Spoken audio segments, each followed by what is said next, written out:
ஆயிரத்து நேர்களுக்கு அன்பு வணக்கம்.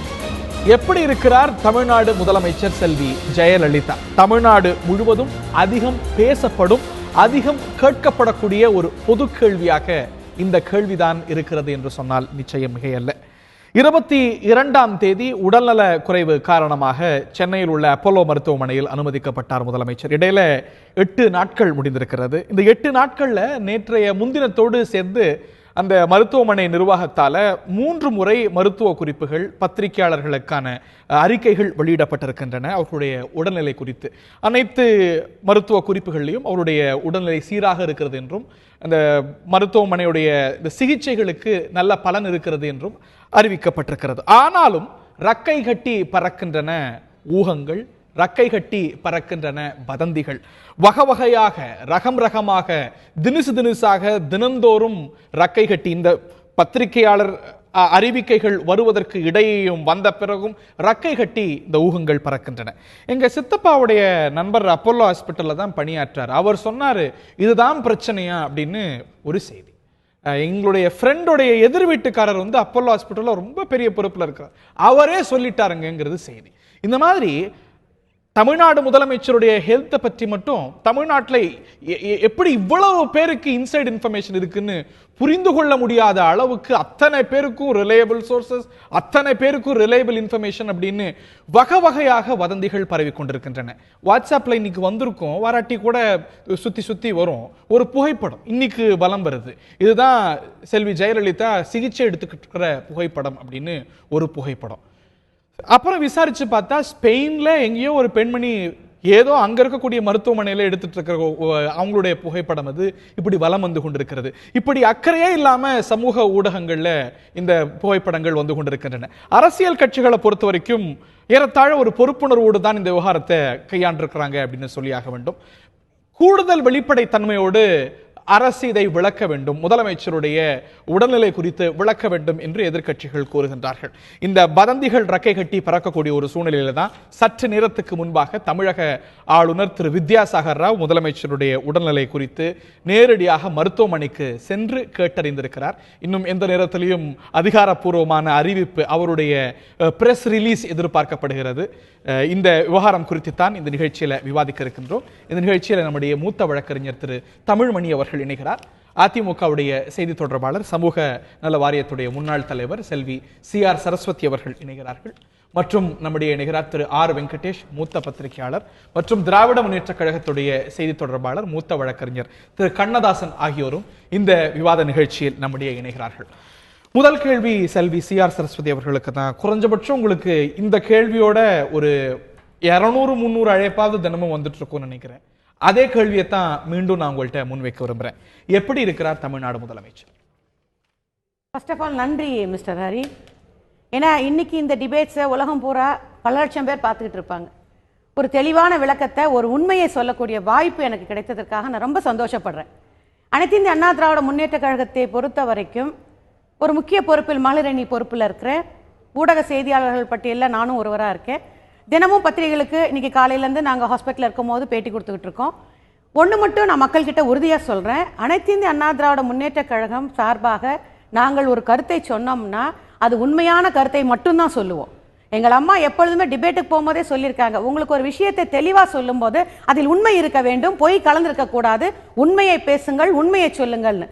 அந்த வகையில் இன்னைக்கு நான் ஆணித்தரமாக சொல்கிறேன், மாண்புமிகு முதலமைச்சர் அம்மா அவர்கள் 22ஆம் தேதி இரவு 10 மணிக்கு காய்ச்சலாலும் சளியினாலும் பாதிக்கப்பட்டு அப்போலோ ஹாஸ்பிட்டலுக்கு வந்தாங்க.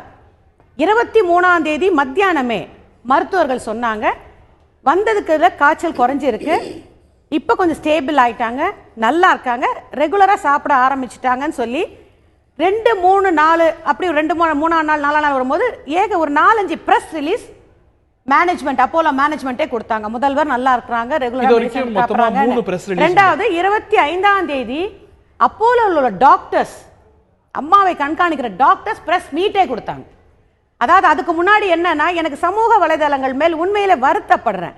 ஒரு சமூக வலைதளங்கள் என்பது நல்ல கருத்தை சொல்லுங்க, ஒரு தவறான செய்தியை, ஒரு பொய்யான செய்தியை கண்ணில் நேர பார்த்த மாதிரியும் நடந்த மாதிரியும். இந்த 3 நாளைக்கு முன்னாடி டாக்டர்ஸ் பிரஸ் மீட் கொடுக்கறதுக்கு முன்னாடி சிங்கப்பூர் போறாங்க முதலமைச்சர், அமெரிக்கா போறாங்க முதலமைச்சர், பின்னாடி வழியா எடுத்துட்டு போயிட்டாங்க. இதுக்கெல்லாம் முற்றுப்புள்ளி வைத்தது அன்றைக்கு டாக்டர் சொன்னது. அவங்க எந்த வெளிநாட்டுக்கும் போல மிக தவறான கருத்துக்களாகத்தான் பார்க்க முடியுது. அரசு கொடுக்கக்கூடிய விளக்கங்களை, மருத்துவமனை கொடுக்கக்கூடிய விளக்கங்களை தான் நம்ம ஏற்றுக்கொள்ளணும். என்னங்க, ஒரு அப்போலோ மருத்துவமனை என்பது உலக புகழ் பெற்றது. அங்க இருக்கிறது ஒரு மாண்புமிகு முதலமைச்சர், மக்களால் தேர்ந்தெடுக்கப்பட்ட முதலமைச்சர். அவரை பற்றி ஒரு பொய்யான செய்தியை அவ்வளவு பெரிய நிர்வாகம் தர முடியுமா, தரலாமா? கொடுக்க முடியாது, கொடுக்காது அப்படின்னு தான் நம்புறேன். ஆனா இதை இன்னும் பெட்டரா கையாண்டிருக்க முடியுமோ அப்படிங்கிற ஒரு கேள்விதான் நம்முன் எழுகிறது. இது வரைக்கும் ஒரு 3 பிரஸ் ரிலீஸ் கொடுக்கப்பட்டிருக்கிறது, மருத்துவ குறிப்பு கொடுக்கப்பட்டிருக்கிறது. ஆனா 3000 வதந்தி பரப்பிட்டு அப்படிங்கும் போது ஃப்ரீக்வெண்டா ஒரு நாளைக்கு 2 இல்லாட்டி ஒரு நாளைக்கு 1 அப்படின்னு கொடுத்தா இந்த வதந்திகளையும் கூட கட்டுப்படுத்தி இருக்க முடியுமோ? இந்த வதந்திகள் மிகவும் மோசமானது, இன்னும் சொல்ல போனால் கேவலமானது. ஒரு பொய்யாக இருந்தால் திரும்ப திரும்ப சொல்லி அதை உண்மையாக்க பார்க்கலாம். நாங்கள் ஆணித்தரமா உண்மையை சொல்லும் போது ஒரு தடவை சொன்னாலும் அந்த உண்மை உண்மைதான், 100 தடவை சொன்னாலும் உண்மை உண்மைதான்.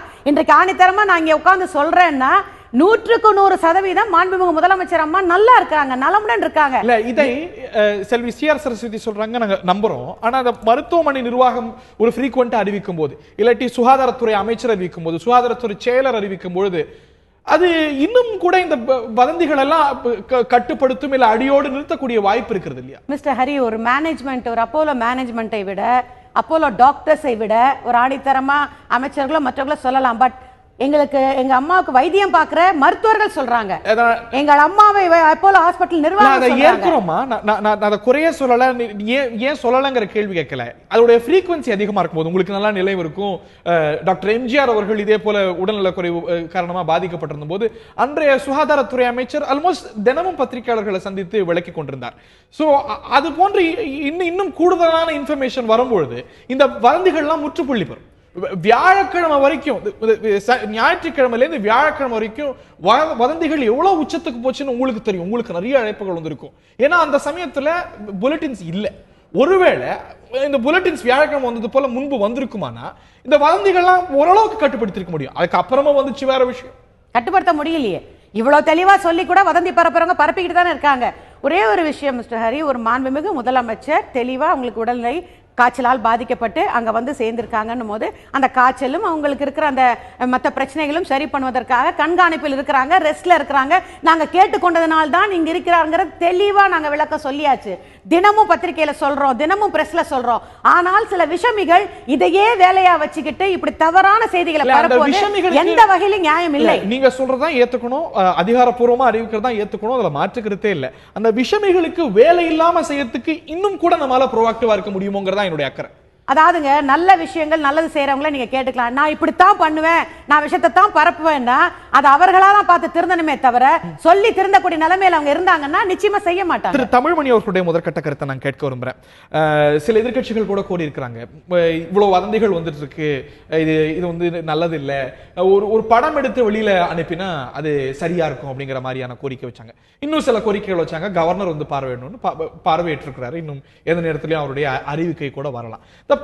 படம் எடுப்பது அப்படிங்கிறது ஒரு ஒரு ஒரு இக்கட்டான சூழ்நிலை இருக்கும்போது, அதுவும் எல்லாருக்குமே பிரைவசி ரொம்ப முக்கியம் அப்படிங்கும்போது இந்த மாதிரியான சூழ்நிலைகள்ல முதலமைச்சருக்கு மட்டும் கிடையாது படம் எடுத்து அனுப்பணும் அப்படின்னா அது சரியா இருக்குமா? நான் தொடங்குவதற்கு முன்னால் தமிழக முதலமைச்சர் இன்னும் 100 ஆண்டு காலம் நலமோடு வாழ வேண்டும் என்று இறைவனை வேண்டிக் கொண்டு ஆரம்பிக்கிறேன். கிசுகிசுக்களும் வதந்திகளும் நம் இரத்தத்தில் ஊறியவை. ராமனுக்கு கூட சீதையின் கற்பை பற்றிய சந்தேகத்தை ஒரு சலவை தொழிலாளி தான் ஆரம்பித்து வைத்து அது கிசுகிசுவாக பரவி லபகுசுவாவை காட்டில் பெற்றெடுத்தார். இது நிலைமை. இன்றைக்கு இருக்கிற ஊடகங்கள் கூட ஒன்றும் அவர்கள் குறைவாக செய்துவிடவில்லை. 3 எழுத்து நடிகை, 4 எழுத்து நடிகரோடு 5 எழுத்து அறிவியல் ஆட்டம். ஒவ்வொரு ஊடகமும் தினம் பத்திரிகை ஊடகமாக இருந்தாலும் காட்சி ஊடகமாக இருந்தாலும் செய்து கொண்டிருக்கிறார்கள். ஒரு தனிப்பட்ட நபருடைய உடல் என்பது, உடல் நிலை என்பது மிக மிக மிக ரகசியமாக பாதுகாக்க வேண்டும் என்பதில் மனிதனாய் பிறந்த எவனுக்கும் மாற்று கருத்திருக்க வாய்ப்பில்லை. ஆனால் அவர் 9 கோடி மக்களின் நம்பிக்கையை பெற்று இந்த மாநிலத்தின் தலைமையை ஏற்றிருக்கிற முதலமைச்சர், அவரை ஒரு தனி மனித, ஒரு பொதுநல ஊழியர், பப்ளிக் சர்வெண்ட், இந்த ஹெட் ஆஃப் த ஸ்டேட், அவரை நான் பிரைவசி என்கிற பெயரில் ஒதுக்கி அவருடைய போட்டோ வெளியிடுவது ஏன்? எம்ஜிஆர் குண்டடிப்பட்டிருந்த போது அந்த போஸ்டரை காட்டித்தானே ஓட்டு வாங்கினார்கள். கோடிக்கணக்கான அந்த தேர்தலில் ஜெயிச்சதே அவர் கை கட்டு போட்ட சாதாரண பிரைவசிக்கும் முதலமைச்சருடைய பிரைவசிக்கும் வித்தியாசம் இருக்கு அடிப்படையில் தானே அந்த மருத்துவமனை நிர்வாகம் ஒன்றல்ல 3 அறிவிக்கைகளை அறிவித்திருக்கிறது. அதுதான் மிகப்பெரிய தவறு. அவர்கள் மருத்துவமனையும் கட்சிக்காரர்களும் செய்தது தவறுதான். அது 11 மணிக்கு வீட்டுக்கு போவார், 3:30 மணிக்கு வீட்டுக்கு போவார், இன்று மாலை டிஃபனை இப்படி தினம் 6 முறை சொல்லி மக்களை சந்தேகப்பட வைத்தது கட்சிக்காரர்களும் மருத்துவமனையும். இன்றைக்கு ஒரு சாதாரண மனிதன் கேட்கிறார், அவருக்கு காய்ச்சல் என்று சொன்னால் அதிகாரப்பூர்வமா எங்கேயும் இல்ல, அதிகாரப்பூர்வமா யாரும் அறிவிக்கல இந்த நாள்ல வீட்டுக்கு போவாங்க அவங்க சொல்லல. அந்த மருத்துவமனை நிர்வாகம் அறிவிக்கல. திரும்ப திரும்ப மாலை போகிறார், காலை போகிறார். இதெல்லாம் வந்தது இப்ப எப்படி செய்திகளாக வந்தது. இன்றைக்கு ஒரு வெளிநாட்டிலிருந்து டாக்டர் வந்து பார்க்க, இது செய்தி தான். நான் எனக்கு தெரியுமா தெரியாது, அந்த டாக்டரோட நான் கைகுலுக்கி காபி சாப்பிட இல்லை. எல்லா பத்திரிகைகளும் வந்திருக்கிறது. ஒரு சாதாரண மனிதர் என்ன கேட்கிறான், ஒரு சாதாரண காய்ச்சல் 10 நாள் அவசியம் இல்லை. 2, நேற்று வரை வீட்டுக்கு போவார், ஓய்வெடுத்துக் கொள்வார் என்றெல்லாம் ஊடகங்கள் திரும்ப திரும்ப சொன்னீர்களே, வெளிநாட்டு டாக்டர் ஏன் இந்திய டாக்டர்களால் இதை சரி பண்ண முடியாத நிலையில் இருக்கிறாரா என்று கேட்கிறார். அந்த கேள்விக்கு பதில் சொல்ல வேண்டிய கடமை அரசுக்கு இருக்கிறது, கட்சிக்கு இருக்கிறது, எனக்கு இருக்கிறது, உங்களுக்கு இருக்கிறது. இல்ல நீங்களே சொன்னது போல காய்ச்சல் அப்படிங்கிறது, ஃபீவர் அப்படிங்கிறது symptom. Fever is just not a disease by itself. அப்போது என்ன, அதற்கு பின்னால் என்ன? ஒப்புக்கொள்கிறேன், இது ஆடை, உள்ளே என்ன இருக்கிறது? இல்ல மருத்துவ நிர்வாகம் விளக்கிட்டு இருக்கு. அது வந்து ஒரு 3 முறைக்கு மேல விளக்கிட்டு இருக்கு. மூச்சு திணறல் என்று பத்திரிகைகள் வருகிறது. இன்றைக்கு பத்திரிகைகள் கூட ஒரு மரியாதை மிக்க பத்திரிகை, ஏதோ திராவிட முன்னேற்ற கழகம் அப்படி இப்படி பத்திரிகை அல்ல. நீங்கள் படித்திருப்பீர்கள். இன்றைக்கு கூட ஒரு பொதுவான பத்திரிகையில் மூச்சு திணறல் என்று வந்திருக்கிறது. அதை கூட ஏன் கட்சிக்காரர்கள் ஆமாம் அவர்களுக்கு மூச்சு திணறல் நன்றாக இருக்கிறார்கள் இப்படி வதந்திகளுக்கு பதில் சொல்லிட்டு பத்திரிகை செய்தி ஹோலிக்க வாக்கல இந்த மாதிரி தகவல்கள் பத்திரிகைகள்ல வரலாம், சமூக ஊடகங்கள்ல வரலாம், பல இடங்கள்ல வரலாம். அதற்காகவே ஒன்றொன்றுக்கும் ஒரு 3000 வதந்திகள் வரும் அப்படின்னா அந்த மருத்துவமனையில முதலமைச்சர் மட்டும் பேஷண்ட் இல்ல, இன்பேஷண்டே ஒரு 200 பேருக்கு மேல இருக்கிறாங்க. அப்படிங்கும்போது ஒவ்வொரு வதந்திக்கும் பதில் சொல்லிட்டு இருக்க முடியாது. ஒரு படத்தை வெளியிடணுங்கிற ஒரு கோரிக்கை வைக்கப்படுது. நமது இல்லங்கள்ல ஒரு பெண்மணி அனுமதிக்கப்பட்டிருந்தா நாம வந்து தயவு செய்து பெண்மணி ஆண்மகன் என்றெல்லாம் முதலமைச்சர் என்று பாருங்கள். நீங்கள் இது பெண்மணி, வயதானவர், இளவயது பெண், மன்னித்து விடுங்கள். அது அல்ல இங்கு பேச வேண்டிய விஷயம். படம் வெளியில வருது, வதந்திகளுக்கு முற்றுப்புள்ளி வேணுமா? அல்ல. நான் என்னால் முடிந்ததை செய்திருக்கிறேனா என்பதுதான் கேள்வியே தவிர சந்தேகத்தை யாருடைய எதிர்பார்ப்பு மன்னியுங்கள், நான் இதை வேறு விதமாக சொல்லுகிறேன், நீங்கள் ஏற்றுக்கொள்கிற விதமாக. இன்றைக்கு 4 மணிக்கு சட்ட ரீதியான அவசியம் எழுந்திருக்கிறது. அதுவரை இல்லை, நான் ஏற்றுக்கொள்கிறேன். மாலை 4 மணிக்கு உச்சநீதிமன்றம் சொன்னது 4 மணிக்குள் தமிழகத்தின் சார்பாக யாரை அனுப்புகிறீர்களோ அந்த கமிட்டிக்கு அனுப்புங்கள் என்று அனுப்பித்து விட்டு அங்குதான் சிக்கல். அந்த Subramaniam can be nominated by the head of the state. அவர்தான் அனுப்பித்தாரா? அது நாளை, மன்னித்து விடுங்கள், விருங்கள், நாளை உச்சநீதிமன்றத்தில் இந்த கேள்வி எழுமானால் இதோ இருக்கிறது கையெழுத்து, காண்பிக்க முடிந்தால் அந்த கையெழுத்தை இன்றைக்கே காண்பியுங்கள்.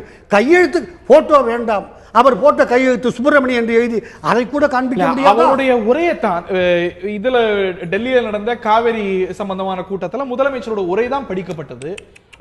அவருடைய உரை தான் அறிவிக்கப்பட்டது. அதை பற்றி சந்தேகம் எழ வாய்ப்பில்லை. சட்ட சிக்கல் வராது.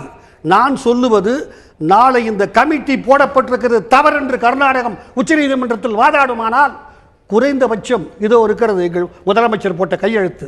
அந்த ஃபைலை அங்கு காண்பிக்க வேண்டிய, எனக்கு தெரியும். இதே சூழ்நிலையில் நீங்கள் ஏதோ திரு எம்ஜிஆர் அவர்களை பற்றி சொன்னீர்கள், அது நீங்கள் மேலெழுந்து வாரியாக சொன்னீர்கள். நான் அந்த கோர்ட்டில் கூட இருந்து வேடிக்கை பார்த்தவன். நான் அந்த கோர்ட்டில் கணக்கில் அப்பியர் ஆகவில்லை. அவர் அமெரிக்காவில் உடல்நலம் இல்லாமல் ஆஸ்பத்திரியில் மருத்துவமனையில் இருந்தபோது அவருடைய கைரேகையை வைத்து வேட்புமனு இது செய்தார்கள்.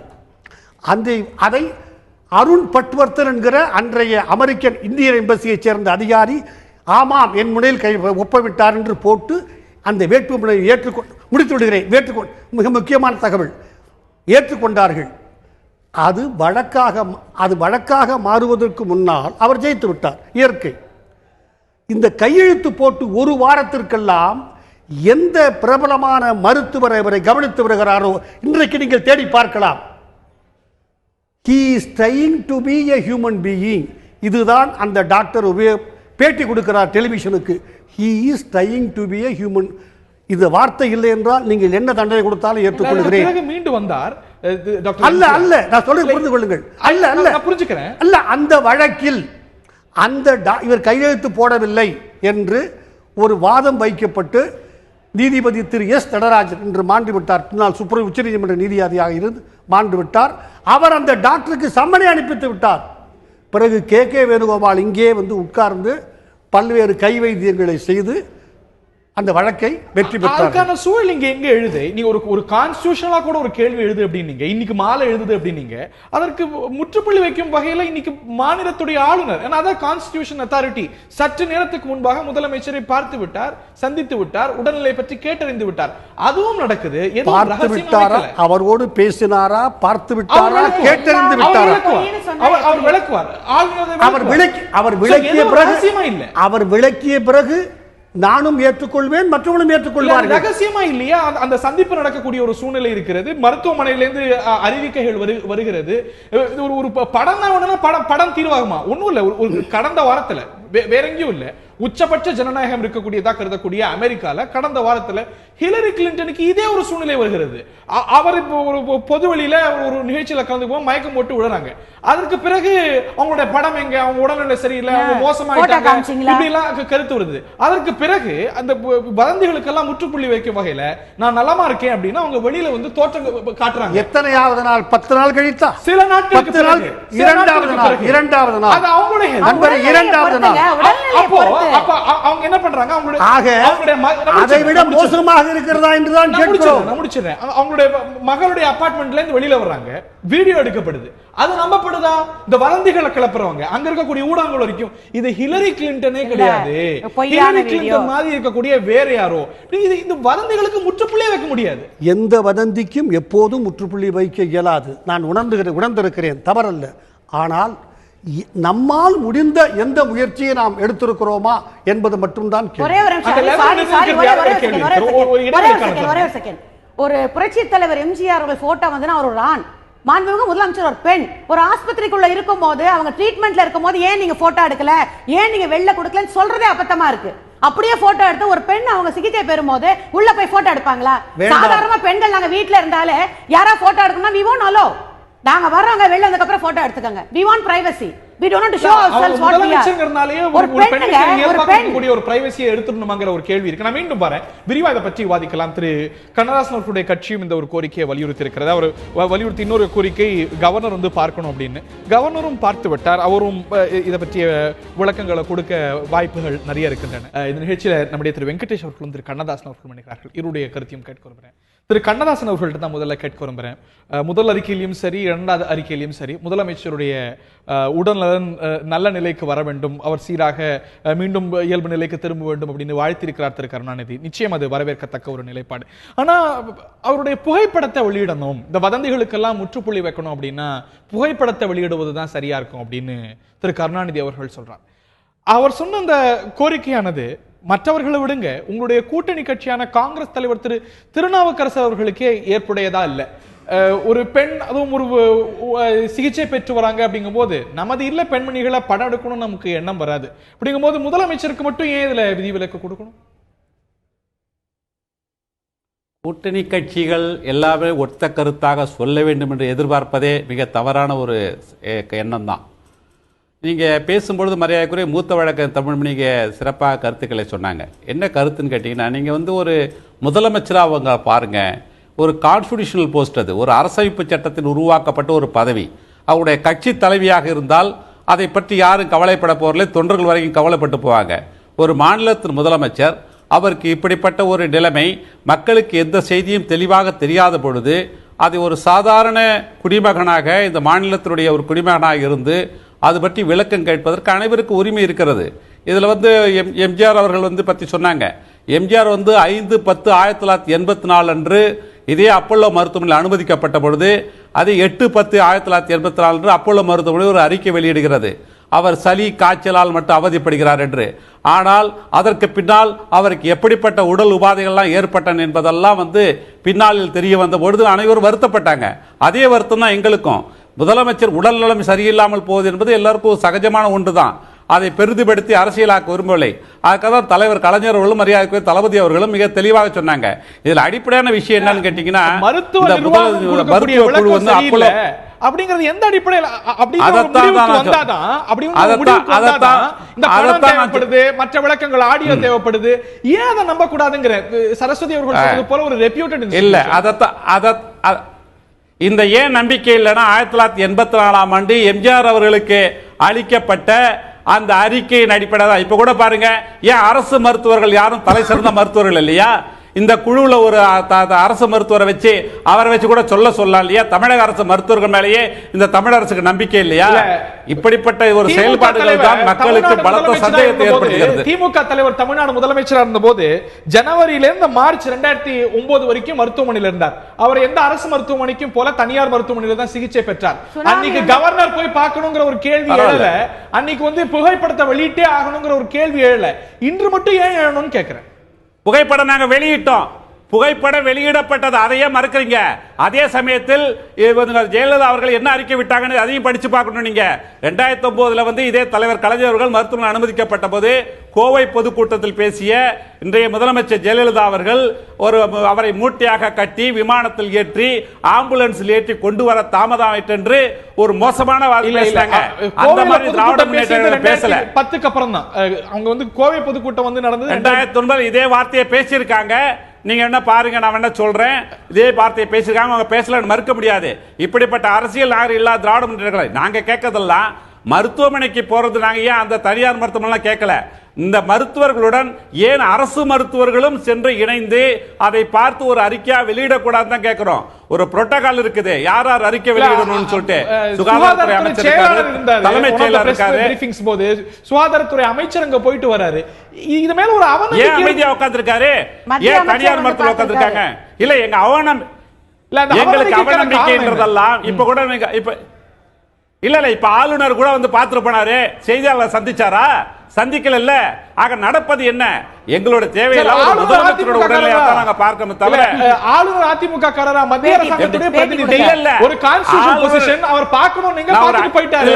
அவர் வழக்கு வர இல்ல. இதுல ஒரு இல்ல இல்ல இல்ல இல்ல அது நான் ஒத்துக்கிறேன். அதாவது இப்பொழுது அடிப்படையான செய்தி நேற்றைய தினம் 30 ரீகன் பெல் என்ற அதான் சொல்றேன். அதே சொல்லுங்க. ரீகன் பெல் என்ற ஒரு வழக்கறிஞர் குடியரசுத் தலைவருக்கு ஒரு முறையீடு அனுப்புறாரு. இதை போல இங்க சந்தேகமா இருக்கிறது முதலமைச்சர் உடல்நிலை குறித்து. அந்த உடல்நிலை குறித்து ஆளுநர் விசாரித்து அறிய வேண்டும் சொல்றாரு. இன்றைய தினம் ஆளுநர் வராரு. ஆக ஆளுநர் குடியரசுத் தலைவருடைய உத்தரவு தான் போயிருக்காரு. அவர் குடியரசுத் தலைவருக்கு அறிக்கை அனுப்புவார் சொல்லலாம். ஆனா நாங்கள் கேட்பதெல்லாம் ஏன் இப்படி இன்னும் சந்தேகத்தை கிளப்பும் வகையிலே அரசு செயல்பட வேண்டும், மக்களுக்கு விளக்கம் அளிக்க வேண்டும். முதலமைச்சர் உடன் நல்ல முறையிலே பூரண குணமடைந்து அவர் பணியை தொடர்ந்து செய்ய வேண்டும் என்பதில் தலைவர் கலைஞர் தளபதி போல எங்களுக்கு உண்டு. இந்த வதந்திகள் கிளப்புறவங்க இது போட்டோஷாப் பண்ண புகைப்படம் அப்படின்னு சொல்லுவாங்க. ஆடியோ வெளியிட்டா அது மிமிக்ரி அது சொல்றவங்க நாங்க அதை சொல்லல. இன்னைக்கு வதந்திகளை முழுமையாக கண்டிக்கிறோம். நாங்கள் வதந்திகளை முழுமையாக கண்டிக்கிறோம். வதந்திகள் பரவலான நடவடிக்கை எடுக்கணும். சகோதரர் கண்ணதாசனுக்கு ஒரு கேள்வி. அதாவது ஒரே ஒரு நிமிஷம். கருணாநிதி அவர்கள் போட்டோ வெளியிட்டோம் சொல்றீங்க. மத்திய அமைச்சரா இருந்த முரசொலி மாறன் அத்தனை நாட்கள் அப்போலோ ஹாஸ்பிட்டல் இருந்தாரு. அன்றைக்கு பிரதமரா இருந்த வாஜ்பாய் அவரை சந்திக்க வந்தாரு. அவர் கூட இருந்து முரசொலி மாறன் போட்டோ எடுத்து வெளியிட்டீங்களா? ரூம் வாசல்ல கொண்டு போய் அன்றைக்கு இருந்த பாரத பிரதமரை இங்குதான் இருக்கிறார் முரசொலி மாறனை காட்டிட்டு வந்தீங்களே தவிர ஒரு படம் கூட முரசொலி மாறனுடைய படம் மத்திய அமைச்சராக இருக்கிறார். இதே அவருக்கும் அரசு டாக்டர்ஸ் பார்க்கல, அரசாங்க டாக்டர்ஸ் பார்க்கல. அப்போலோல தான் அவர் இருந்தாரு. பல மாதங்கள் இருந்தாரு. போட்டோ வெளியிட்டீங்களா? போட்டோ வெளியிட்டீங்களா? நீங்க உரத்த பேசுறதுனால நீங்க கண்ணதாசன் விளக்கத்தை கொடுக்க. அதற்கு முன்பாக ஒரு முக்கிய செய்தி. ஆளுநர் திரு வித்யாசாகர் ராவ் முதலமைச்சரை சந்தித்த பிறகு அதிகாரப்பூர்வமான ஒரு பத்திரிகை அறிக்கை வந்திருக்கிறது. அந்த செய்தியை விரிவாக பார்ப்போம் நேர்களே.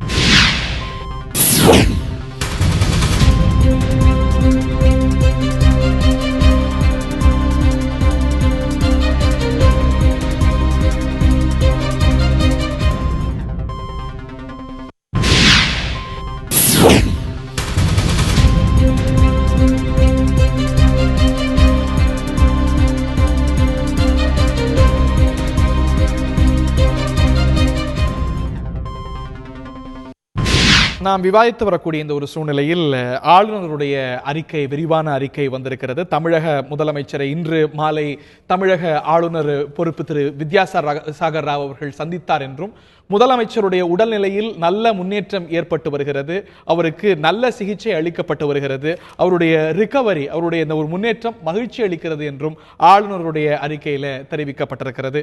இதைத்தான் எதிர்க்கட்சிகள் கோரின. ஒரு கான்ஸ்டிடியூஷனல் அத்தாரிட்டி, அரசியல் சாசன பொறுப்பு கொண்டவர் ஆளுநர். ஆக ஆளுநர் அலுவலகத்திலிருந்து அறிக்கை வந்திருக்கிறது, முதலமைச்சருடைய உடல்நிலையில நல்ல முன்னேற்றம் ஏற்பட்டிருக்கிறது என்றும், அதற்கு தன்னுடைய மகிழ்ச்சியும், முதலமைச்சர் விரைவில் பூரண நலமடைய வாழ்த்துக்களையும் ஆளுநர் தெரிவித்திருக்கிறார். திரு வெங்கடேஷ் அவர்களுடைய முதற்கட்ட கருத்தை கேட்க விரும்புகிறேன். நீங்களும் பத்திரிகையாளர் அடிப்படையில் ஒரு 400-500 அழைப்பு.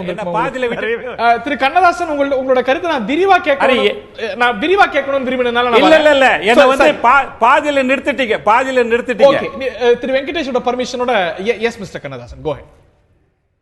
எஸ் திரு கண்ணதாசன். அதாவது சகோதரி சரஸ்வதி அவர்கள் துவக்கத்துல போற போக்குல ஒரு பொய்ய ரொம்ப தெளிவா சொல்லிட்டு போனாங்க. அதாவது எங்க தலைவி எங்க போனாலும் உண்மையை பேசுங்க அப்படின்னு சொல்ல, அந்த உண்மையைத்தான் நாங்களும் எதிர்பார்க்கிறோம். முரசொலிம் அவர்களுடைய இறப்பை பத்தி அவங்க பத்தி கேட்டாங்க ஒன்று. அந்த சமயத்துல பாத்தீங்கன்னா மிக தெளிவாக சொன்னாங்க, ஒன்றும் மறைக்கல, அவருக்கு உடல்நிலை சரியில்லைன்றெல்லாம் மறைக்கல. எல்லா தலைவர்களும் வந்துட்டு போனாங்க, பார்த்துட்டு தான் போனாங்க. நாங்க கேட்கறதெல்லாம் முதலமைச்சராக இருந்த எம்ஜிஆர் அவர்கள் இருந்த பொழுது அதை பற்றி வெளிப்படையாக அறிவிக்கப்பட்டதே, ஏன் இப்பொழுது அறிவிக்கப்படவில்லை, ஏன் அப்படிப்பட்ட புகைப்படம் வெளிப்படம் கேட்ட, புகைப்படம் எடுக்காது உங்க விருப்பம். நாங்கள் கேட்பதெல்லாம் மக்களுக்கு இந்த வதந்திகளுக்கு ஒரு முற்றுப்புள்ளி வைக்க, அதை பற்றி உண்மையான தகவலை தெரிவிங்கன்னு தான் சொல்றோமே தவிர, நாங்க அவருடைய உடல்நிலை பற்றி தவறாக சித்தரித்தோ தவறாக வதந்தி பரப்பியோ ஆளுநர் அவரை நம்பலாம் இல்லையா? அவர்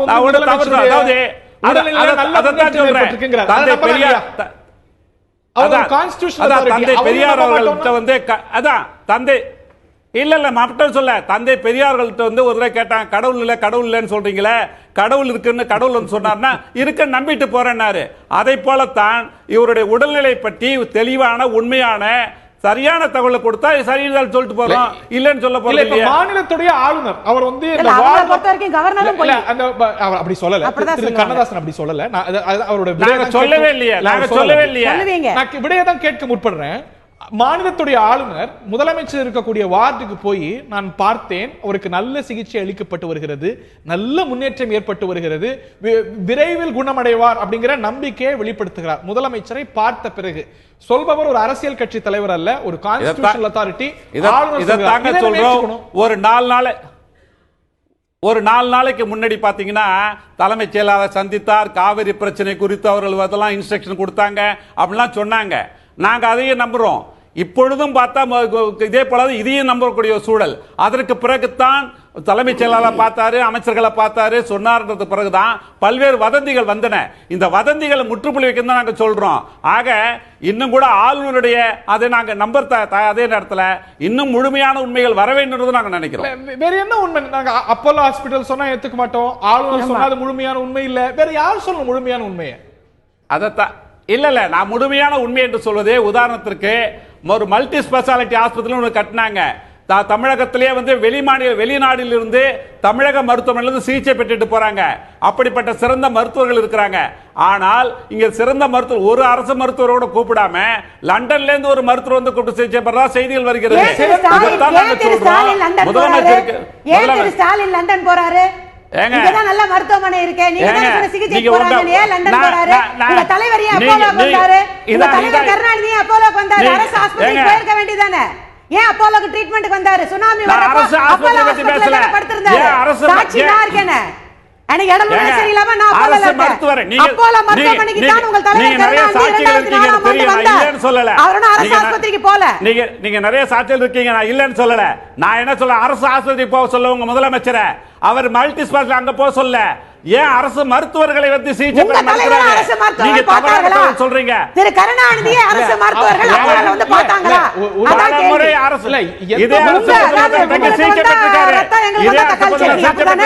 எந்த மருத்துவரை வரைக்கும் நீங்க முடிவு செஞ்சா அது சரியா இருக்குமான்னு எனக்கு தெரியல.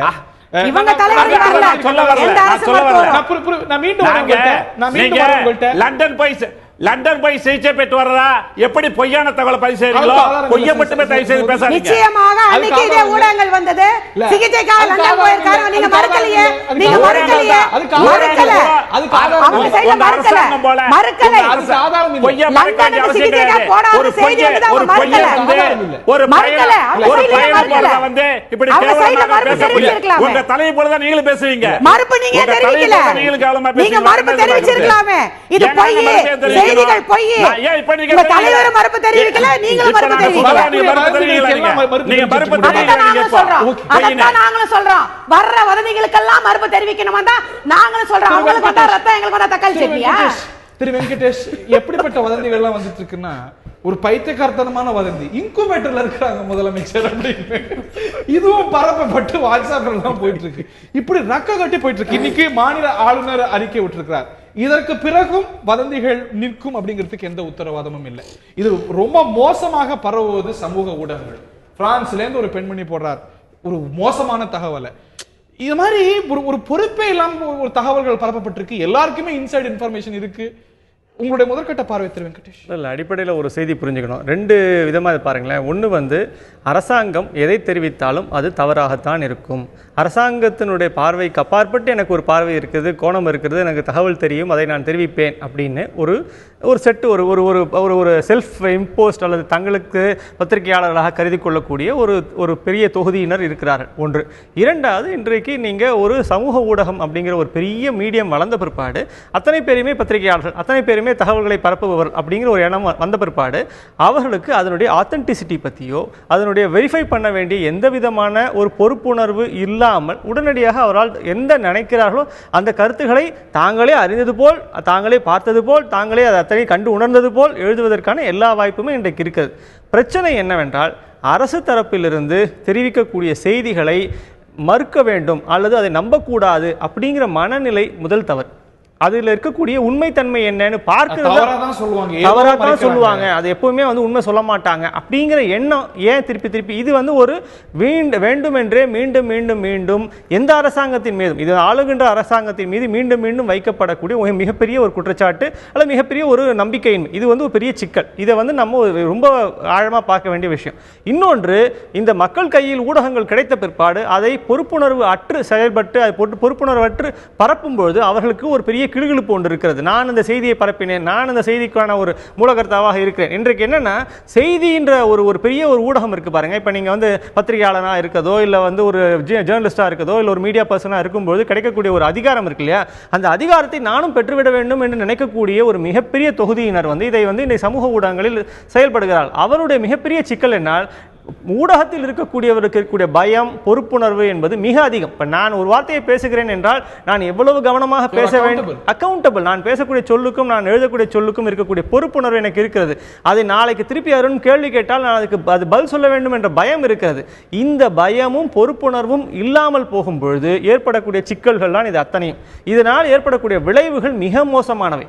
ஆனால் கிடைக்கக்கூடிய அடிப்படை தகவல்களின் அடிப்படையில் அல்லது அதை இப்போ இன்றைக்கு நீங்கள் ஆளுநர் போய் சந்தித்து வந்திருக்கிறார், அவர் தெரிவித்திருக்கக்கூடிய கருத்துக்களை நாம் முழுமையாக நம்ப வேண்டும் என்றால் அதுதான் இன்றைக்கு அபிஷியலி கிடைக்கக்கூடிய சரியான தகவல். இதை தாண்டி ஒரு கான்ஸ்டிடியூஷனல் அத்தாரிட்டி, இந்த ஆளும் அதிமுகவுடைய அரசுடைய அங்கம் அல்ல, ஒரு கான்ஸ்டிடியூஷனல் அத்தாரிட்டி. இன்னொன்று நீங்க அடிப்படையில் புரிஞ்சுக்கணும், ஒரு செய்தி உண்மை என்னன்னா, மக்களுக்கு நிச்சயமாக முதல்வருக்கு என்ன நடந்து கொண்டிருக்கிறது என்று தெரிய வேண்டும் என்ற எதிர்பார்ப்பு நிச்சயமா பெட்டர் டிரான்ஸ்பரன்சி தேவைன்னு. அதுதான் இப்போ நீங்க ஹிலாரி கிளின்டனுடைய உதாரணத்தை நீங்க சொன்னீங்க. அந்த ஹிலாரி கிளின்டனுடைய உதாரணத்தில் ஒரு செய்தி நான் கூடுதலாக சேர்க்க விரும்புறேன். என்னன்னா, அந்த ஹாஸ்பிட்டல் வந்து காலையும் மாலையும் தொடர்ந்து புல்லட்டின் கொடுத்தது. என்னென்ன நடந்தது, என்ன அந்த அம்மாவுக்கு உடம்பு நிலை, என்ன வந்து இன்னைக்கு என்ன மருந்து மாத்திரை கொடுத்தோம், என்ன வந்து அவங்களுக்கு என்ன ஸ்டேஜில் இருக்காங்க அப்படிங்கிற பற்றிய விரிவான ஒரு, அதாவது அதுக்கு நம்பப்பட்டதுன்றது அடிப்படை. அமெரிக்காவில் இருக்கக்கூடிய மெயின் ஸ்ட்ரீம் மீடியா உட்பட என்ன செய்தி போட்டாங்க அப்படின்னா, இப்படி ஒரு செய்தி வந்துட்டு இருக்கு, ஹிலரி கிளின்டன் மாதிரி ஒரு பெண்மணி வேஷம் போட்டுட்டு ஹிலரி கிளின்டன் மாதிரி நடிச்சாங்களோ, கை காட்டினாங்களோ. சந்தேகங்களுக்கு நீங்க பதிலே சொல்ல முடியாது, அதை விட்டுடுங்க. ஆனால் குறைஞ்சபட்சம் அந்த மருத்துவமனை என்ன நினைத்தது என்றால், நாங்கள் முழுமையான தகவல்களை கொடுக்கிறோம் அப்படிங்கிற ஒரு செய்தியில் ஒரு பாணியை பின்பற்றினார். இப்போ டெல்லியில் எய்ம்ஸில் இருக்கக்கூடிய பல இந்தியாவில் இருக்கக்கூடிய முக்கியமான பிரபலங்கள் போய் படுத்த போது கூட அதே மாதிரியான ஒரு மருத்துவ அறிக்கைகள் தான் நம்ம பார்த்துருக்கோம். ஸோ இதனால் என்ன, நாம இப்போ அரசு வந்து ஒரு விஷயத்தில் நான் கவனத்தில் என்ன பண்ணியிருக்கலாம்னா, இன்னும் டிரான்ஸ்பரன்சி, நீங்கள் சொன்ன சரியான வார்த்தை, இன்னும் வெளிப்படைத்தன்மையோடு அவர்கள் தங்கள் கொடுக்க வேண்டிய தகவல்களை மருத்துவமனை இன்னும் அழகாக கொடுத்திருக்கலாம். மெடிக்கல் ரிப்போர்ட்டை நீங்க வந்து வெளிப்படுத்தணும், எல்லா சாமானியனுக்கும் அப்படியே உள்ளபடி ஒவ்வொரு ரெக்கார்ட்ஸையும் கொடுக்கணும். அப்படிலாம் நான் சொல்லல, அதாவது நான் என்ன சொல்றேன், கொடுக்கப்பட வேண்டிய தகவல்களை கொடுக்க வேண்டிய விதத்தில் முழுமையாக, இப்ப அவர்கள் வந்து முழுமையாக நினைக்கிறார்கள். இன்னொரு பிரச்சனை இருக்கு, நாம என்ன படிக்க விரும்புறோமோ அதை அவங்க கொடுக்கலன்னு சொல்லக்கூடாது, அது இன்னொரு தப்பு இருக்கு, அது வந்து பெரிய தவறு. இப்ப அதுல இருந்தா இன்னொரு பிரச்சனை ஆரம்பிக்குது. நாம என்ன அவங்களுடைய அறிக்கையில படிக்க விரும்புறோம்ன்றது நம்முடைய ஒரு எதிர்பார்ப்பு. இது எப்பவுமே நாம என்ன படிக்க விரும்புறோம் முன்முடிவோட இப்படிதான் இருக்கும் அப்படின்னு தெரிஞ்சுக்கிட்டு இப்படியே வரல அப்படின்னு இந்த மாதிரியான குழப்பங்கள்லாம் நிறைய இருக்கு. இதெல்லாம் அடிப்படையில் என்னன்னா, இன்றைக்கு நீங்க ஆளுநர் போய் சந்தித்து விட்டார், இது அத்தனைக்குமான முற்றுப்புள்ளியாக இங்கே வைத்து விட வேண்டும். இதை அப்பாற்பட்டு மீண்டும் இதற்கு சந்தேகங்களை மேலும் மேலும் மேலும் இதை வளர்த்து கொண்டு போவது ஆரோக்கியமானது அல்ல. ஆளுநருடைய அறிக்கை வந்திருக்கிறது, நல்ல முன்னேற்றம் முதலமைச்சருடைய உடல்நிலையில் இருக்கிறது. நீங்கள் திரையில பார்க்கிறீங்க, இதுதான் ஆளுநர் அலுவலகத்துடைய அறிக்கை. நல்ல உடல்நிலையோடு முதலமைச்சர் முன்னேறி வருகிறார். அவருக்கு அளிக்கப்படக்கூடிய சிகிச்சைகள் குறித்து எனக்கு விளக்கப்பட்டது. விரைவில் முதலமைச்சர் உடைய உடல்நிலையில முன்னேற்றம் இருக்கும் என்றும் அந்த நம்பிக்கை எனக்கு இருக்கிறது என்று தன்னுடைய அறிக்கையில ஆளுநர் அலுவலகம் விளக்கியிருக்கிறது. ஆளுநருடைய செயலாளர் இந்த அறிக்கையை வெளியிட்டிருக்கிறத நீங்க பார்க்கிறீர்கள் நேர்களே. இது குறித்து மேலும் கேள்விகள் எழ விவாதிக்கலாம். நான் திரு தமிழ்மணி அவர்கள்ட்ட கேட்க விரும்புகிறேன். ஆளுநர் அலுவலகத்திலிருந்து வந்திருக்கக்கூடிய பத்திரிகை செய்தி, ஆளுநர் முதலமைச்சர் இருக்கக்கூடிய வார்டுல முதலமைச்சரை சந்தித்திருக்கிறார், அவருக்கு கொடுக்கக்கூடிய ட்ரீட்மெண்ட்டை கேட்டறிந்திருக்கிறார், நல்ல முன்னேற்றம் இருப்பதை கண்டு மகிழ்ச்சி தெரிவித்திருக்கிறார் என்று இந்த அறிவிக்கை ஒரு கான்ஸ்டிடியூஷனல் அத்தாரிட்டியுடைய ஆபீஸ்ல இருந்து வந்திருக்கிறது. இதை நாம் ஏற்றுக்கொண்டுதானே ஆக வேண்டும். இதற்கு பிறகு நாம் தொடர் கேள்விகள் வைக்க போறோம். அதில் இருக்கிற ஒவ்வொரு வார்த்தையையும் கூசாமல் ஏற்றுக்கொள்ளலாம். ஆனால் 3 விஷயங்கள் முக்கியம். என் கையில் இல்லை, மனதில் இருக்கிறது வேண்டாம். அவர் விரைவில் குணமடைவார். இருக்கிறதா இல்லையா? இருக்கிறது. இல்லை, she is recovering well. குணமடைந்து வருகிறார். அடுத்தவரையும் விரைவில் குணமடைவார் இருக்கிறது. குணமடைந்து வருகிறார். The governor was happy to note that the honorable chief minister is recovering well. It is a process ongoing. The governor has not recovered yet. Please understand. That's the one second. That's the meaning. No, please. Exactly. That will go. It's a deduction, logic, simple. ஒவ்வொன்னா போகும். ஆக இன்னைக்கு அவங்க குணம் அடையல, பூரண குணம் அடையல. ஒன்று, அவரு 4 வார்த்தை பேசுனேன்னு சொல்லியிருந்தாருனால், 2 வார்த்தை பேசுனேன், அவங்க கிட்ட நலமா இருக்கலான்னு கேட்டேன், நலமா இருக்கீங்கன்னு பதில் சொன்னாரு, பார்த்துங்கன்னு சொல்லியிருந்தேனா அதில் அவங்களுக்கு வாழ்த்து தெரிவிச்சேன்னு சொல்றாரு. ப்ளீஸ், உங்களுக்கு நான் வாழ்த்து தெரிவிக்கலாம், உங்களுக்கு தெரியாமலே தயவு செய்து உங்கள் மனசாட்சியை கேளுங்கள். இப்படி இமேஜின் பண்ணுங்க சார், உங்கள் மனசாட்சி, நான் உங்களுக்கு மட்டும் பதில் சொல்லவில்லை, கேட்பது நீங்களாக இருந்தாலும் என் மனசாட்சியின் நடுப்பு நின்று பார்த்து கொண்டவர்களுக்கு பதில் சொல்லிக் கொண்டிருக்கிறேன். தயவு செய்து புரிந்து கொள்ளுங்கள். 2 வார்த்தை கேட்ட நல்லா இருக்கலான்னு கேட்டு நல்லா இருக்கேன்னு பதில் சொன்னாங்க. இது மிக மிக சம்பிரதாயமான, மன்னித்து விடுங்கள், நீங்கள் ஏற்றுக்கொள்ள வேண்டால் வருத்தப்படவில்லை, என் மனசாட்சி முக்கியம் எனக்கு. அந்த வார்த்தை இருந்திருந்தால் சந்தோஷப்பட்டிருப்பேன். அது மட்டுமல்ல, அங்கிருந்து பிரதம அமைச்சர் தொலைபேசியில் பேசினார் என்று சொல்லியிருந்தால் கடிதம் கொடுத்து அனுப்பித்தார், விட்டுவிடுங்கள். முடிவாக சொல்லுகிறேன், 1 மணி நேரம் அவருடைய திரு பழனிசாமி மந்திரியினுடைய அவர் என்ன பேசும் என்பதை டிக்டேட் செய்தார்கள். முதலமைச்சர் டிக்டேட் செய்தார், ஸ்டெனோகிராஃபர் இருந்தார், தலைமை செயலாளர் இருந்தார், இவர் இருந்தார், அட்வொகேட் ஜெனரல் இருந்தார். அந்த 1 மணி நேரம் அவர் டிக்டேட் செய்கிற போது ஒரு போட்டோ எடுத்து போடுவது கூட ஒரு பெண்ணினுடைய தனி மனித உரிமைகளை பாதிக்கும். அதாவது ஹாஸ்பிட்டல் இருக்கும்போது நீங்களும் நானும் என்ன மருத்துவ 1 மணி நேரம் உட்கார்ந்து சார், என்னுடைய இல்லத்துக்கு காலையில நான் ஷார்ட்ஸ்ல இருக்கும்போது என்னை சந்திக்க யாராவது ஒருத்தர் வந்தார், நான் விரும்ப மாட்டேன், நீங்களும் விரும்பாமல் இருக்கலாம். ஒரு முதலமைச்சருக்கு அந்த பிரைவசி மருத்துவமனையில ட்ரீட்மென்ட்ல இருக்கும்போது கூடாது. அவர்கள் சொல்லுகிறபடியே 7 பேர் இருந்திருக்கிறார்கள். டிக்டேட் செய்தார் 1 மணி நேரம். ஒரு போட்டோ எடுத்து வெளியே போடுவது ஒரு அரசாங்கத்துடைய கடமை, பப்ளிக் டொமைன்ல அரசாங்கத்துடைய கடமை. வித்தியாசம் இல்லையா? should we not respect that privacy? Please, we are concerned about talking about the chief minister, the head of the state, not an individual. நம்ம சந்தேகத்துக்கு முடிவே இருக்காது. இந்த அல்ல கவர்னர் வந்து 2 வார்த்தை தான பேசினார்னு சொன்னார். அது இல்ல, அது கூட இல்ல, அதுல 2 கூட இல்ல, 2 வார்த்தை தான பேச முடியுது, பேசியா பேச முடியல. அதற்காக எப்படி வேணா கன்க்ளூட் பண்ணாத. உண்மை அதாவது இருக்கிறதா என்றால் இல்லை என்று தான் நான் சொல்லுகிறேன். ஒரு ஆளுநர், நான் அவரிடம் போய் நலம் விசாரித்தேன், அவர் சிரித்துக் கொண்டு நலமாக இல்ல, இல்ல, அவர் வந்து ரெக்கவர் ஆயிட்டு வராரு, குணமடைந்து வராரு அப்படின்னு ஆளுநர் கொடுக்கிறார் அப்படின்னா அதுக்கு அவர் அக்கௌண்டபிள். அந்த வார்த்தைக்கு ஆளுநர் அக்கௌண்டபிள். குணம் அடையல அப்படின்னா, குணமடைந்து வரல அப்படின்னா, சம்பிரதாயம் என்று ஒன்று இருக்கிறது. யார் எந்த நிலையில் மருத்துவமனையில் இருந்தாலும் பார்க்கிற வருகிறவர் அவர் குணமாகிக் கொண்டிருக்கிறார், விரைவில் குணமடைந்து விடுவார், மருத்துவர்களை விசாரித்து 400 அறிக்கைகள் எடுத்து பாருங்கள். இது ஸ்டாண்டர்ட் ஃப்ரேஸ். இது மரியாதை நிமித்தமான சந்திப்பு மட்டுமல்ல, முதலமைச்சருடைய உடல்நிலை எப்படி இருக்கு அப்படின்னு தெரிந்து கொள்றதுக்கு கடமைப்பட்டவர், உரிமை பெற்றவர் ஆளுநர். எனில் இதுல வந்து நிறைய கான்ஸ்டிடியூஷனாலிட்டி அட்டாச்ட். ஆக அவர் விளக்கக்கூடிய ஒரு வார்த்தை சம்பிரதாயம் என்பதை தாண்டி I am happy you acknowledge a kind of constitutionality is attached to this. I am grateful. அதனால் தான் சொல்லுகிறோம், தனி மனிதர் அல்ல.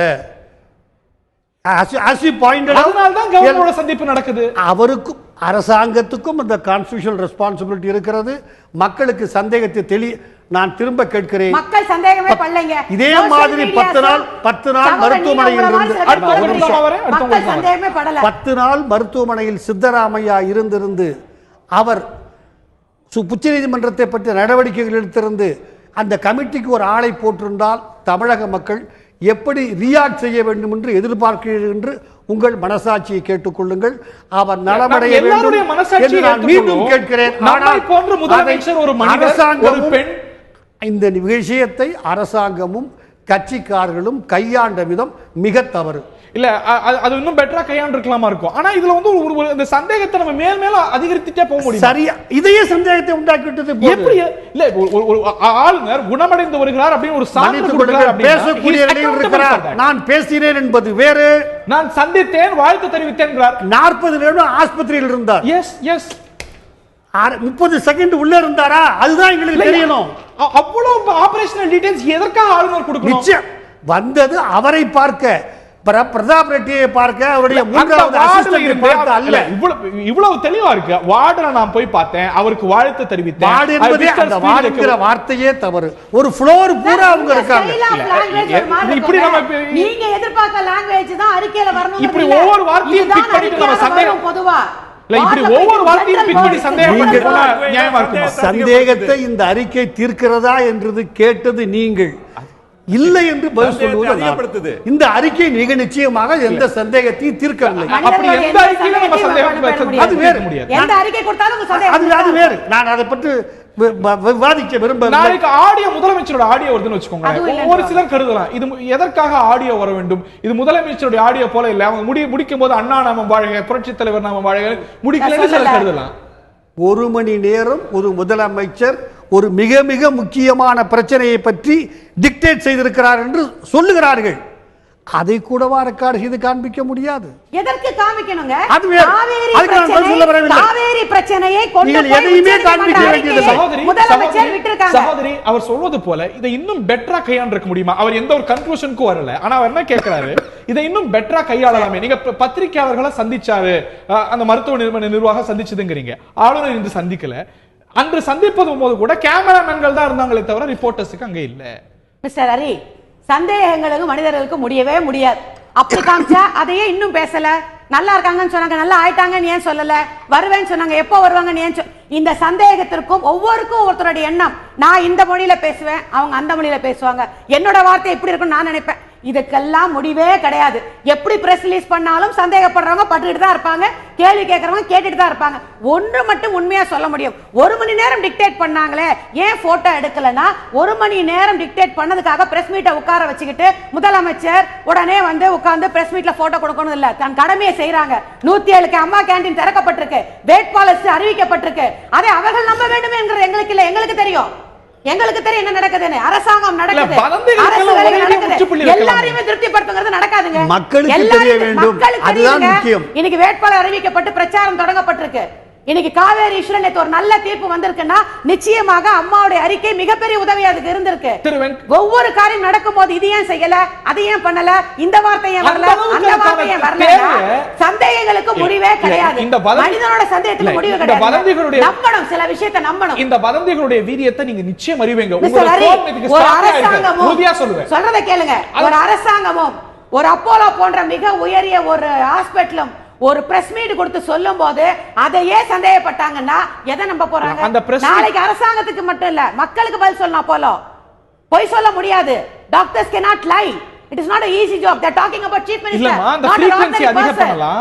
நீங்க வந்து ஒவ்வொரு சந்தேகத்துக்கும் இப்படி தான் இருக்கணும், அப்படி தான் இருக்கணும். It is impossible. இல்லம்மா, நான் நம்பாம அந்த கேள்வியை முன்வைக்கல.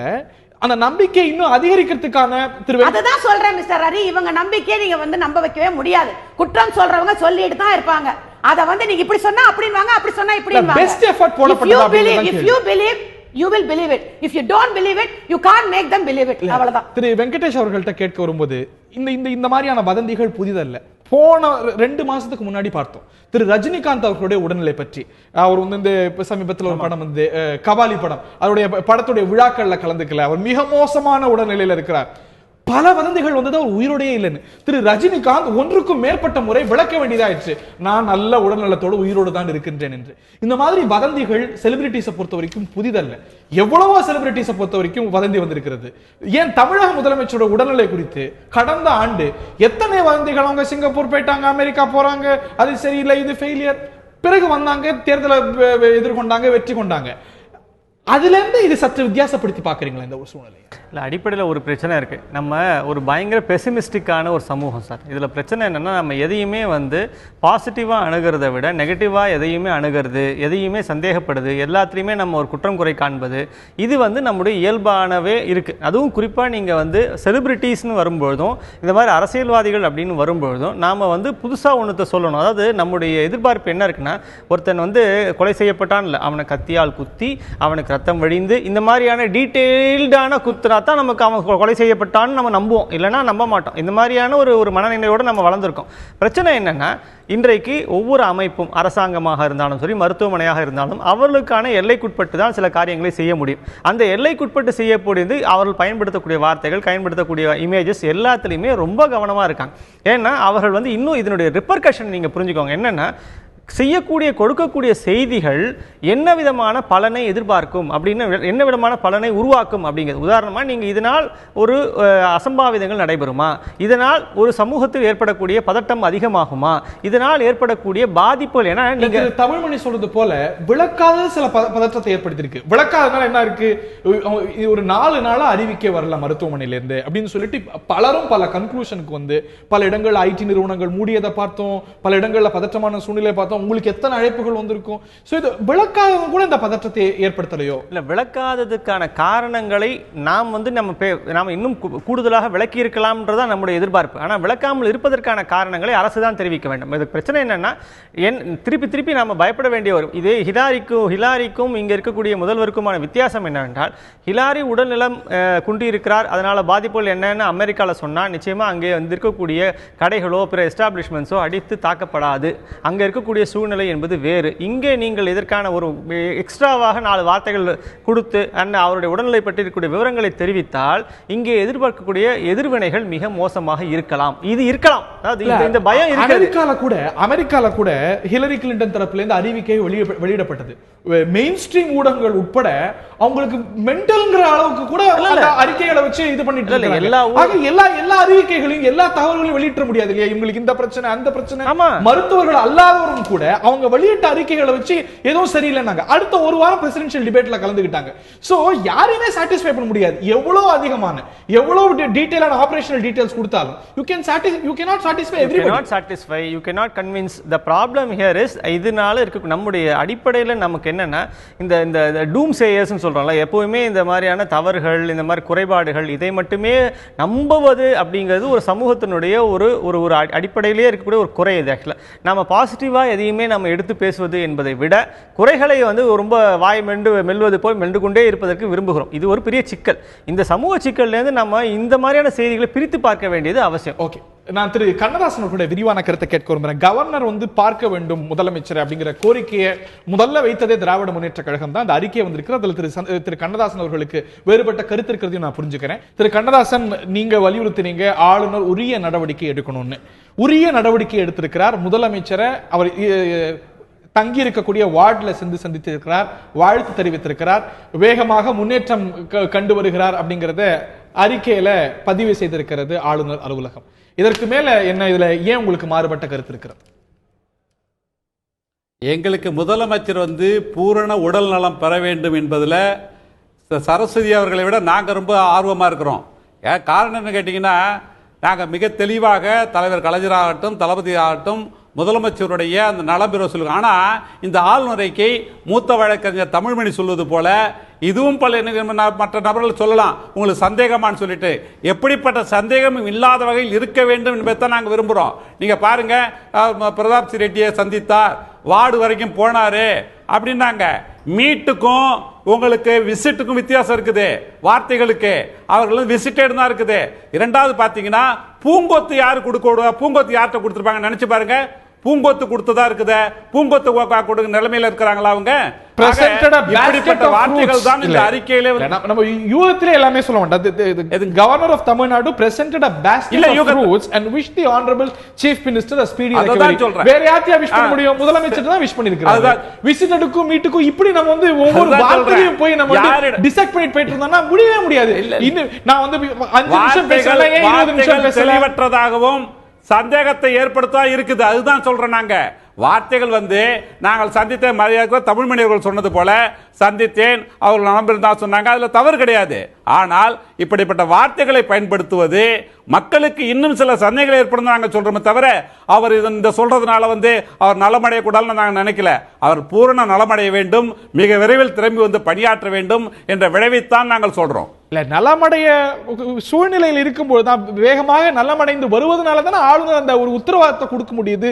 தன்னுடைய அறிக்கையில ஒரு ஆளுநர் மாளிகையுடைய ஒரு அதிகாரப்பூர்வமான அறிவிப்பில் அதை பயன்படுத்த முடியுது. இதுக்கு முன்னாடி நம்ம இன்னும் ஏன் 10 நிமிஷம் பேசல, ஏன் 5 நிமிஷம் பேசல, ஏன் விரிவா பேசல, ஏன் அதோட ஆடியோ பதிவு இல்ல, ஏன் அதோட வீடியோ பதிவு இல்லன்னு கேட்டுட்டே போகலாம். doesn't stop. இல்ல, நான் ஒன்றே ஒன்று மட்டும் சொல்றேன். நானே பேசும்போது சொன்னாங்க, நிறைய விசிட்டர்ஸ் உள்ள போனா நோய் தொற்று ஏற்படும், நோயாளிகளுக்கு பாதிப்பு ஏற்படலாம். உண்மை, அதுல எந்த மாற்று கருத்தும் கிடையாது. ஆனால் அதே சமயத்தில் 1 மணி நேரம் காவிரி பிரச்சனைக்காக டிக்டேட் பண்ண முதலமைச்சர் தான் எவ்வாறு உழைந்திருக்க வேண்டும் மற்றவங்க தெரியாது அவங்களுக்கு. அப்படிப்பட்ட ஒரு நிலைமை தான் வந்து ஏன் உங்க படையெடுத்து போல மரியாதை தமிழ்மணி கேட்டாங்களே தவிர, ஏன் ஒரு நோயாளியை படையெடுத்து போறது கேட்கல. ஆனால் முதலமைச்சர் இப்படி ஆக்டிவா உள்ள இருந்துகிட்டே செயல்படுறாரு, மருத்துவமனையிலே தலைமைச் செயலர் போல செயல்படுகிறார் என்று மக்களுக்கு தெரிவிக்க வேண்டும் என்றால், இப்படி சில புகைப்படங்கள் எடுத்து போடுவதன் மூலம் சாதாரண வதந்திகளுக்கு முற்றுப்புள்ளி வைக்கப்படும். முதலமைச்சர் நலமாக இருக்கிறார் என்பதை அனைவரும் தெரிந்து கொள்ள ஒரு வாய்ப்பு ஏற்படும் என்ற ஒரு நல்ல எண்ணத்தில் தான் கருத்துக்கள் சொல்லப்படுகிறது கிடையாது. சென்ற வருஷமும் கூட இதே மாதிரியான அவநம்பிக்கையோட கருத்துக்கள் இருந்தது. நான் உங்களுடைய கன்சர்னை புரிஞ்சுக்கிறேன். I respect your concern. நீங்க வந்து ஒரு அக்கறையோட சொல்றீங்க, நான் புரிஞ்சுக்கிறேன். மாற்றுக்கிறது இல்ல. ஆனா போன வருஷமே முதலமைச்சர் எங்க போயிட்டாங்க, ஊருக்கு போயிட்டாங்க, உடல்நிலை பற்றி மோசமான தகவல்கள் வந்துட்டு இருக்கு, சிங்கப்பூர் போறாங்க, அமெரிக்கா போறாங்க. அதுக்கு பிறகுதான் சட்டமன்ற தேர்தல் வந்தது, அதுக்கு பிறகுதான் சட்டமன்ற கூட்டங்கள் நடந்தது, எல்லாத்திலும் பங்கேற்றாங்க. அன்னைக்கு இதற்கு நிகரான இல்ல எல்லா வதந்திகளுக்கும் யாரும் பதில் சொல்ல வேண்டிய அவசியம் கிடையாது. அப்படிப்பட்ட வதந்திகள் முற்றிலுமாக கண்டிக்கப்பட வேண்டிய, அதுல எந்த விதமான மாற்று கருத்து கிடையாது. ஆனால் அதே சமயத்தில் எப்பொழுதுமே ஒரு மருத்துவமனைக்கு செல்லாத ஒரு முதலமைச்சர் இப்பொழுது மருத்துவமனைக்கு சென்றிருக்கிறார். அவரது உடல் நலம் குறித்து பல்வேறு வதந்திகள் வந்திருக்கின்றன. அந்த வதந்திகளை ஒட்டி ஒரு சந்தேகத்திற்கிடமான அறிக்கைகள் வந்து கொண்டிருக்கின்ற அடிப்படையில் தான் கருத்துக்களை முன்வைக்கிறோமே தவிர, வேண்டுமென்றே அதுவெல்லாம் உண்மையா இருக்கும் நாங்க என்றைக்குமே நினைச்சது கிடையாது. நீங்க பொறுப்போட தான் கருத்து சொல்லியிருக்கிறீங்க, மற்ற கட்சிகளும் சொல்லியிருக்காங்க. யாரோ பிரான்ஸ்ல இருந்து உட்கார்ந்து சொல்றாங்க, யாரோ பொறுப்பு இல்லாம ஏதோ வாட்ஸ்அப்ல பரப்புறாங்க. ஒரு அரசு இல்ல, அதற்கு அதுதானே இந்த விளக்கங்கள் அடிப்படையே. அதுக்காக அறிக்கை கேட்கப்படுது, அதுக்காக ஆளுநர் தலையீடு கேட்கப்படுது. வேற எந்த அடிப்படையில கேட்கப்படுது? இல்ல அப்படிப்பட்ட வதந்திகள் எல்லாம் முற்றுமையாக கண்டிக்கப்பட வேண்டும். அவர்கள் மீது தகுந்த நடவடிக்கை எடுக்கப்பட வேண்டும் என்பதில் எங்களுக்கு மாற்று கருத்து கிடையாது. எங்களுக்கு சாதாரண பொதுமக்கள், சரஸ்வதி அவங்க சொன்னாங்க, பொதுமக்கள் எங்க சந்தேகப்படுறாங்கன்னு. ஒரு சாலையிலும் செல்பவர்கள் இன்றைய கூட பாத்தீங்கன்னா எல்லாம் அச்சத்தோடய நாங்க போறோம், பள்ளிக்கூடம் இப்படிலாம் ஒரு அச்சத்தை வந்து ஏன் போக்க வேண்டுவது? சாதாரண மக்களுடைய அந்த பயத்தை போக்க வேண்டியது அரசுடைய கடமை இல்லையா? அப்படிப்பட்ட ஒரு பொறுப்பான எதிர்க்கட்சி என்ற அடிப்படையில் தான் தளபதி அவர்கள் வந்து அதுக்கப்புறம் வேற எங்கதான் முடியுது அந்த கடமை? ஏதாவது ஒரு இடத்துல நம்பிதானே ஆளுநர் போய் மருத்துவமனை நிர்வாகத்தை நம்ம நம்ப மாட்டோம், சுகாதார செயலாளர் நம்ப மாட்டோம், ஆளுநர் அறிக்கையில் சந்தேகம் எழும். இல்ல நாங்க இங்க பாருங்க, நாங்க வந்து ஆளுநர் அறிக்கையில சந்தேகப்படல. ஆளுநர் அறிக்கை சந்தேகத்திற்கு அப்பாற்பட்டு இல்லை என்பதை நாங்க சொல்றோம். என்ன வித்தியாசம்?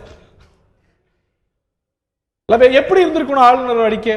இப்ப முதலமைச்சர் இந்த சேலை அணிந்திருந்தாங்க. இல்ல அப்படியெல்லாம் நாங்க அவ்வளவு ஒரு கீழ்த்தரமான ஒரு அறிக்கையெல்லாம் நாங்க எதிர்பார்க்கல. நாங்கள் சொல்வதெல்லாம் ஆளுநர் அறிக்கை சொல்றத நீங்க அப்படியே ரீட் பண்ணணும். அப்படியே ரீட் பண்ண என்ன அர்த்தம்? அவர் இருந்த வார்டுக்கு நான் போனேன், நான் பார்த்தேன், நான் பார்த்துட்டு வந்துட்டேன், அவர் மருத்துவர்கள்ட்ட விசாரிச்சேன், அவர் நலம் பெற வாழ்த்துக்கள், அதுதான் அப்படிதான் எடுத்துக்கணும் முடிவு. தவிர நீங்க சொல்றது மாதிரி உங்க தொலைக்காட்சியில போற மாதிரி சந்தித்தார், நலம் விசாரித்தார் அப்படின்றதெல்லாம் அது அதீதமான கற்பனையா தான் நினைக்கிறேன். அதீதமான கற்பனை இல்ல. சந்தித்தார், நலம் விசாரித்தார் அப்படிங்கிறது ஆளுநர் மாளிகையுடைய செய்தி குறிப்பில் இருக்கக்கூடிய விஷயம். சந்தித்தார்னு எந்த ஒரு அந்த அறிக்கையை நல்லா படிச்சு பாத்தீங்கன்னா தெரியும். சந்தித்தார்னே நிச்சயம் இருக்காது. விசிட் பண்ணாருன்னா அந்த வார்டு கிட்ட விசிட் பண்ணாரு, மருத்துவ விசாரித்தா இருக்கும். His Excellency the Governor of Tamil Nadu Vidyasagar Rao visited the Honorable Chief Minister Jayalalitha, who is undergoing the treatment at the Apollo Hospital. The Governor of Tamil Nadu presented a basket of fruits and wished the Chief Minister a speedy recovery. இப்படி நம்ம analyse பண்ணிட்டு பல்வேறு research கூட பண்ணலாம். To whom?